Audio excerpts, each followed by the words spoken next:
Bonjour à tous les amis et bienvenue dans la chaîne YouTube Les Trotteurs ma passion, programme exceptionnel qui nous attend dans cette vidéo là entre les résultats de samedi et de dimanche, l'étude du quintet du jour, le prix de Beaune, et je vous ai préparé un panaché de news hippiques, vous m'en direz des nouvelles en fin de vidéo.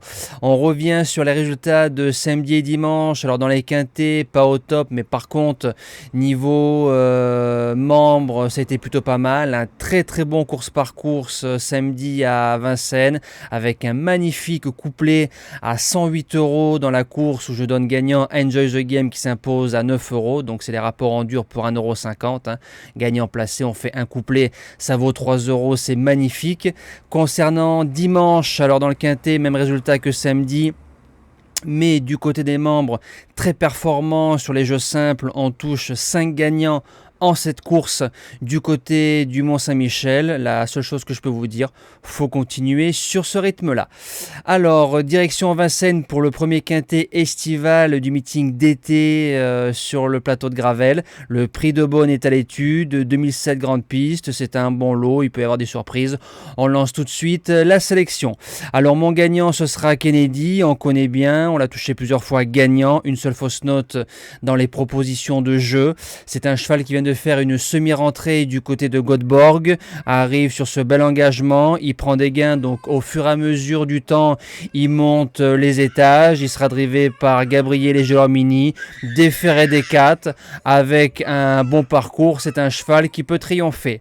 L'opposition viendra de Hiding Référence, c'est un cheval qui sera piloté par Jean-Michel Bazir, c'est signe de confiance, il a été le dauphin de Kennedy dans le prix Eudora. C'est une bonne ligne, je pense Kennedy supérieur au cheval de Jean-Michel Bazir, mais le driver a dû viser cette course là à sa place dans les 3. Premier outsider, ce sera 55 Bond. C'est un cheval qui a retrouvé une seconde jeunesse à l'attelage. Lui qui a connu une première partie de carrière au trot monté. Il a claqué un 12-6 quand on le touche dans le prix Syrah, s'imposant facilement. Vu l'engagement, c'est ultra visé. A lui aussi sa place dans les 3. Deuxième outsider, le choix d'Éric Raffin, je pense, fait d'Orangeval. Une jument qui tient la route. Le driver va mieux depuis quelques semaines, ça fait plaisir. La jument a fait bonne troisième de la course à 50 au mois de juin et vient de faire deuxième d'un certain Falco Berry qu'on vient de toucher. Il lui faut la bonne course, mais par contre, elle est capable de 600-800 derniers mètres redoutables. En 5e position, j'ai mis Esperanzo, un cheval que j'aime bien, le fils du classique Speedy Blue.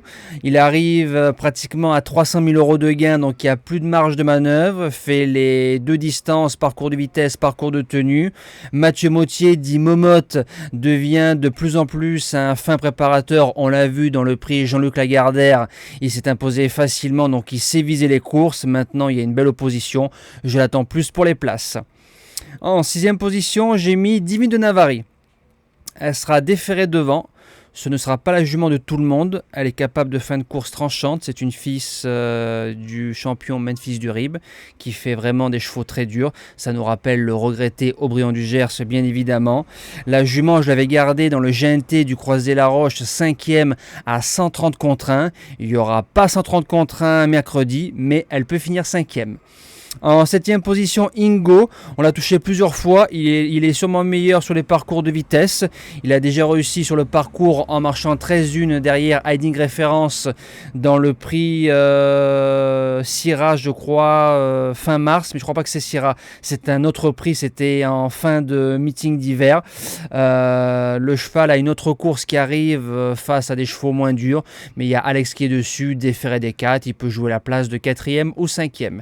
Et je termine avec le Duc, le plus riche, Duc du Lupin. Il a retrouvé des couleurs chez David Alexandre. Il arrive en forme, toutes ses sorties sont bonnes, surtout celle de Ken-sur-Mer m'a plu. Maintenant, il y a vraiment 4-5 chevaux qui lui sont, je pense, supérieurs en classe pure. Mais comme on dit, la forme prime la classe et sera pilotée par un certain Mata Brevard. Voilà. Alors on va enchaîner les news hippiques, j'espère que le panaché vous plaira. Alors on commence par l'Hollywood, pourtant jument de quintet simplement, mais je flèche le changement de jambe, il est terrible. Ça vaut au minimum listed et je vais me mouiller, je dirais groupe, parce que ce qu'elle a fait c'est pas donné à tout le monde et surtout pour une femelle. Magnifique, on la tape à 6 € gagnant. On enchaîne du côté de Vincennes avec les groupes, la victoire de Jamaica Turbo avec une drive encore magnifique de Nivard. Mélanote reste Gianca Somoli qui fait une dinguerie dans cette course-là. C'est la gagnante morale de ce groupe 2. Ensuite, inoubliable qui a été mené de main de maître par Eric Raffin. Franchement, il n'y a rien à dire. C'est pour ça que je dis que le driver a retrouvé toutes ses sensations.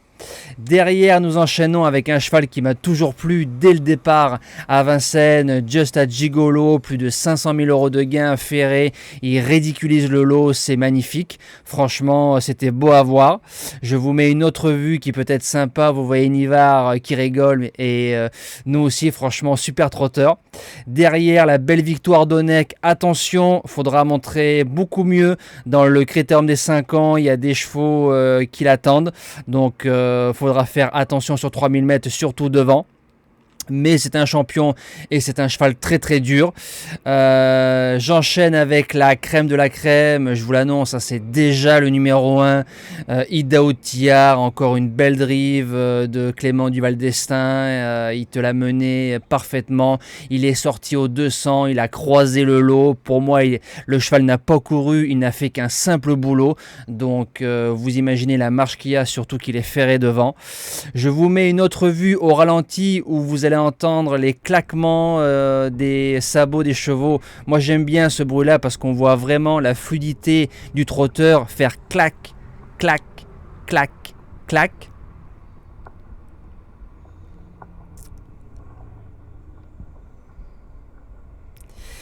Et la finalité, ce sera le gagnant du Morny, groupe 1 Deauvillé de chaque saison, qui s'impose très facilement Blackbird.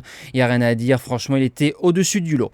Voilà, j'espère que ça vous a plu. Nous, on se dit à demain. Merci à tous.